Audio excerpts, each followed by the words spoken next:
This is going to be an international topic and national సంబంధం గురించి మాట్లాడుకోబోతున్నాం. Russia Bharat బంధం ఇప్పుడు మరింత బలపడబోతోంది అనేది మనకి క్లియర్గా అర్థమవుతోంది.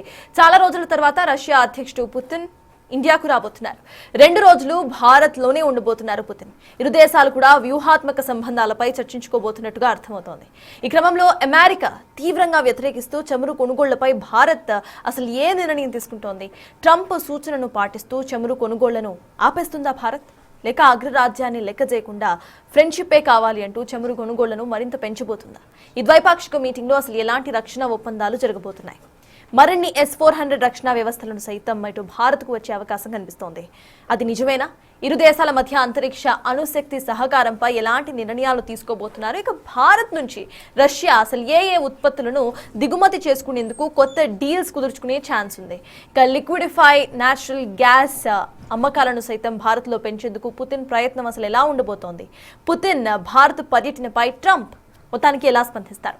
సో ఈ ఇష్యూ గురించి డిస్కస్ చేద్దాం. సో ఎస్ సార్, వన్స్ ఇటు ట్రంప్ ఎంటర్ అయిన తర్వాత ఇటు చమురు ధరలు ఇటు పుతిన్ నుండి కొనుగోలు చేయొద్దు అని చెప్పిన అనంతరం కూడా ఇటు భారత్ కొనుగోలు చేస్తూనే ఉన్న తర్వాత కావాలని ట్యాక్సెస్ పెంచడం కానివ్వండి, లేకపోతే అటువంటి ఇంపాక్ట్ మనం యాజ్ అ కంట్రీ చూసాం. సో ఇప్పుడు రష్యా భారత్ బంధం ఇంకా బలపడితే ట్రంప్ నుండి అమెరికా నుండి ఎటువంటి ఆంక్షలు వచ్చే అవకాశం ఉందనుకోవాలి? మీరేమంటారు?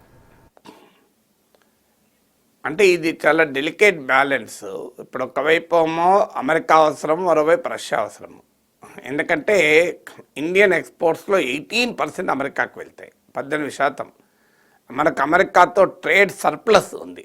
అంటే వీఆర్ ఎట్ అడ్వాంటేజెస్ పొజిషన్. అంటే మనము అమెరికాకి ఎక్స్పోర్ట్ చేసేది ఎక్కువ, ఇంపోర్ట్ చేసుకునేది తక్కువ. సో అందువల్ల అమెరికాతో ట్రేడ్లో ఉండే పాజిటివ్ అంశం ఇది. రష్యాకు ఇండియా చేసే ఎక్స్పోర్ట్లో కేవలం 1.1% రష్యాకి వెళ్తుంది. అంటే రష్యా మనకు ట్రేడ్ డెఫిసిట్ ఉంది రష్యాతో. అంటే we import more from Russia than what we export. Russia నుంచి ఎక్కువ దిగుమతి చేసుకుంటాం, తక్కువ ఎక్స్పోర్ట్ చేస్తాం. అందువల్ల ఆ ట్రేడ్ ఇంబ్యాలెన్స్ వల్ల మనకు అమెరికాతో ట్రేడ్ ఒక రకంగా ఉంది, రష్యాతో ట్రేడ్ ఒక రకంగా ఉంది. అందువల్ల ఇవాళ అమెరికాను వదులుకోవటానికి ఇదొక అమెరికాను వదులుకోలేని పరిస్థితి. రెండవది ఏంటంటే అమెరికా భారత్ రిలేషన్స్లో అనేక దిగుడు ఉంటుంది. ఎందుకంటే కొన్నిసార్లు బెటర్గా ఉంటుంది, కొన్నిసార్లు ఉండదు. సో మీకు దీనికి భిన్నంగా రష్యా ఇదే టైం టెస్టెడ్ లాయల్ ఫ్రెండ్. అది సోవియట్ యూనియన్ కాలం నుంచి ఇప్పటి వరకు కూడా లాయల్ ఫ్రెండ్. మూడవది ఏంటంటే మనం ఇటీవల కాలంలో అమెరికా ఒత్తిళ్లకు అప్రకటితంగా బయటికి చెప్పకపోయినా మోడీ ప్రభుత్వం కాస్త రాజీ పడుతోంది. సహజంగానే ఇది రష్యాకు నష్టం. ఇప్పుడు ఉదాహరణకు రష్యా నుంచి మనం పెద్ద ఎత్తున చమురు కొనుగోలు చేశాం.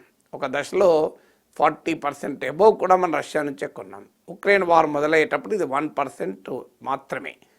ఇప్పుడు ఇండియాస్ టోటల్ ఆయిల్ ఇంపోర్ట్స్లో ఇప్పటికి ఇటీవల కాలం వరకు అరౌండ్ 36%, 37% వరకు మనం రష్యా నుంచే కొనుగోలు చేశాం. ఆ ట్రంప్ తాజా ఆంక్షలు పెట్టి especially Rosneft, Lukoil అనే Russians leading oil companies, Russia export చేసే ఆయిల్లో 50% ఈ 2 కంపెనీలే చేస్తాయి. వాటిపైన డైరెక్ట్ ఆంక్షలు పెట్టాక ఇండియా తగ్గించడం మొదలుపెట్టింది. ఇప్పుడు లేటెస్ట్ డేటా ప్రకారం అక్టోబర్లో అయితే 47% తగ్గింది రష్యా నుంచి ఆయిల్ ఇంపోర్ట్స్. ఇప్పుడు మీకు డిసెంబర్లో ఇంకా బాగా తగ్గుతుంది, డిసెంబర్ జనవరి వరకు అని అంటున్నారు.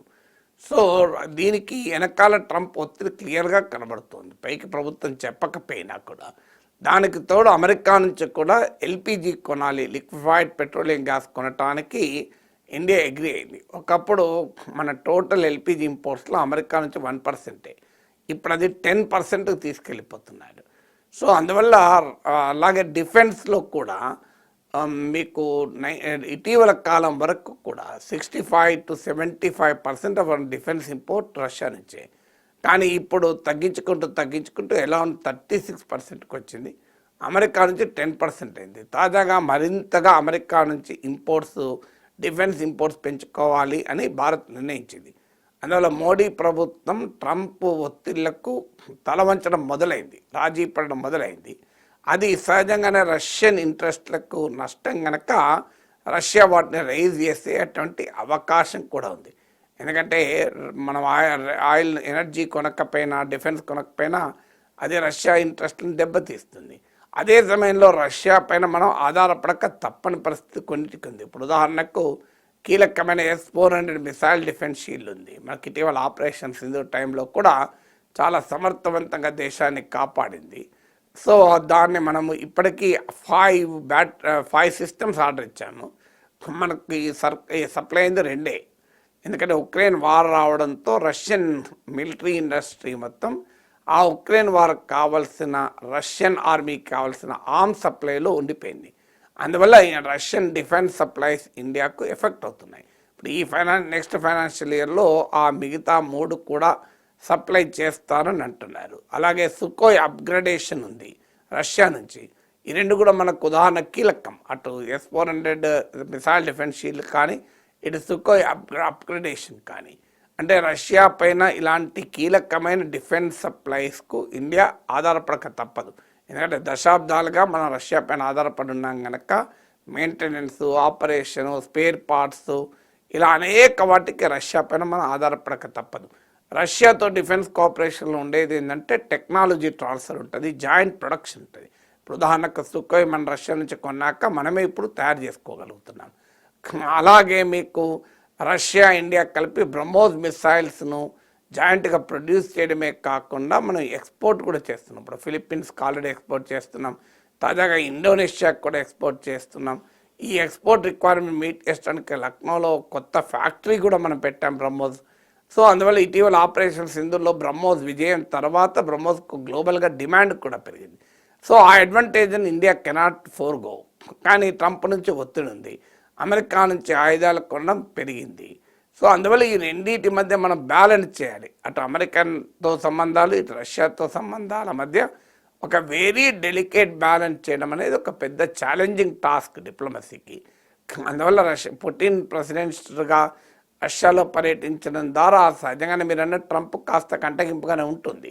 ఎందుకంటే మీకు షాంఘై కోఆపరేషన్ ఆర్గనైజేషన్లో మోడీ, జిన్పింగ్, పుటిన్ల జాయింట్ ఫోటో చూస్తే ట్రంప్కు గుండె డమాలైంది, గుండె జారి గల్లంతైంది. అయిపోయి మీరు ఇండియా రష్యా కలిపి దూకండి, చావండి, డెడ్ ఎకానమీస్ అంటూ పిచ్చి పిచ్చిగా మాట్లాడాడు, బీపీ బాగా పెరిగి. సో ఆ రకంగా మళ్ళీ ఇప్పుడు కూడా బీపీ పెరిగే అవకాశం ఉంటుంది. ఎందుకంటే ఆ రకమైన ప్రమాదం ఎప్పుడు ఉంటుంది. ఎందుకంటే ఇండియా, రష్యా, చైనా ఒక వేదిక పైన చూస్తే ట్రంప్ ఎలా రియాక్ట్ అయ్యాడో ఇప్పుడు కూడా ఆ రియాక్షన్ ఉండే అవకాశం మళ్ళీ ఉంటుంది. ఎందుకంటే ఇండియా, రష్యా, మోడీ, పుటిన్ల మధ్య ఆ ఫ్రెండ్షిప్ అనేది ఈ కెనాట్ టాలరేట్. ఎందుకంటే అమెరికాకు ఉన్న కాదన్నా రష్యా ఇది బిగ్ ఛాలెంజర్. అంటే చైనా మెయిన్ ఛాలెంజ్ కనుక కిస్సింజర్ డిప్లొమసీ, రివర్స్ కిస్సింజర్ డిప్లొమసీలో భాగంగా చైనాను ఎదుర్కోవటానికి రష్యాను కూడా కలుపుకోవాలని ట్రంప్ చూస్తున్నాడు. But at the same time America cannot like India ఇంకా రష్యా పేదపడడం అమెరికాకు నచ్చదు. అందువల్ల ఈ డెలికేట్ బ్యాలెన్స్ను మెయింటైన్ చేయక తప్పదు భారతదేశానికి. Sir at the same time ఇటు అణుశక్తి, దీనికి సంబంధించి ఇప్పుడు ప్రతి ఒక్క నేషన్ కూడా తమ అణు ఆయుధాలను పెంచుకోవడానికి ట్రై చేస్తున్నాయి. సో ఈ టైంలో ఇటు రష్యా అధినేత పుతిన్ రావటం అండ్ ప్రజెంట్ ఈ అణుశక్తికి సంబంధించి డీల్స్ కూడా ఏమైనా అయ్యే అవకాశం ఉందా? If in that process Trump దానికి సంబంధించి ఎలా రియాక్ట్ అయ్యే అవకాశం ఉందనుకోవాలి? ఎందుకంటే దీనికి సంబంధించి కూడా ట్రంప్ అప్పట్లో రియాక్ట్ అయ్యారు, ఆయన దగ్గర ఇంకా ఎక్కువ న్యూక్లియర్ బాంబ్స్ ఉన్నాయి మా దగ్గర అంటూ కూడా.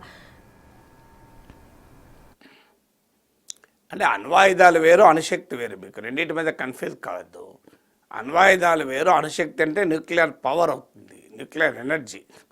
సో అణు పరిజ్ఞానం, న్యూక్లియర్ సైన్స్ 2 పర్పసెస్ వాడతారు. ఒకటి వెపన్స్కు, 2 పీస్కు. పీస్కు India, Russia cooperation only peace కొరకే. ఇప్పటి వరకు న్యూక్లియర్ ఎరీనాలో మనకు ఇండియాకు రష్యా కోఆపరేషన్ అన్నమాట నిజం. కూడంకలంలో light water reactors Russian supply నాకు గుర్తున్నంత వరకు. మొదట్లో మనం 1969లో తారాపూర్లో పెట్టినప్పుడు అమెరికా సహకారంతో పెట్టాము. కానీ ఆ తర్వాత అమెరికా వెనక్కు తగ్గింది. సెకండ్ న్యూక్లియర్ రియాక్టర్ రావత్ భట్టాలో కెనడా సహకారంతో పెట్టాము. కానీ మన 1970లో మనం న్యూక్లియర్ నాన్ ప్రొలిఫరేషన్ ట్రీటీ, అణ్వస్త్ర నిరోధక ఒప్పందం సంతకం చేయనందుకు ఆ దేశాలు వెనక్కిపోయాయి. అందువల్ల మనకు న్యూక్లియర్ ఎనర్జీ రంగంలో ఇండియా రష్యా కోఆపరేషన్ ఉంది, కానీ న్యూక్లియర్ వెపన్స్ రంగంలో మనకేం కోఆపరేషన్ లేదు. న్యూక్లియర్ వెపన్స్ విషయంలో మనం ఇది ఇండిజినస్ దేశీయంగా అభివృద్ధి చేసిన పరిజ్ఞానమే తప్ప మనం పాకిస్తాన్ లాగా ఇతర దేశాల సహకారంతో డెవలప్ చేసింది కాదు. అందువల్ల అక్కడ న్యూక్లియర్ వెపన్స్లో కొత్తగా పుట్టిన రావడం వల్ల జరిగేది ఏమీ ఉండదు. రష్యా న్యూక్లియర్ వెపన్ టెక్నాలజీలో నాన్ ప్రొలిఫరేషన్ కూడా ఉంటుంది. అంటే అణు పరిజ్ఞానాన్ని విస్తరించడం పైన చాలా ఆంక్షలు ఉంటాయి. అందువల్ల we never dependent on Russia for nuclear weapons. మనం 1974లో పరీక్షలు జరిపిన, 1998లో పరీక్షలు జరిపిన, అది మన దేశీయ పరిజ్ఞానంతో మనం డెవలప్ చేసినటువంటి టెక్నాలజీ కనుక ఇటీవల అమెరికా రష్యాల మధ్య పెరిగిన అణ్వాయుధ పోటీ, న్యూక్లియర్ ఆర్మ్స్ రేట్స్, అందులో ఇండియాకు ఏం సంబంధం ఉంటుందని అనుకో.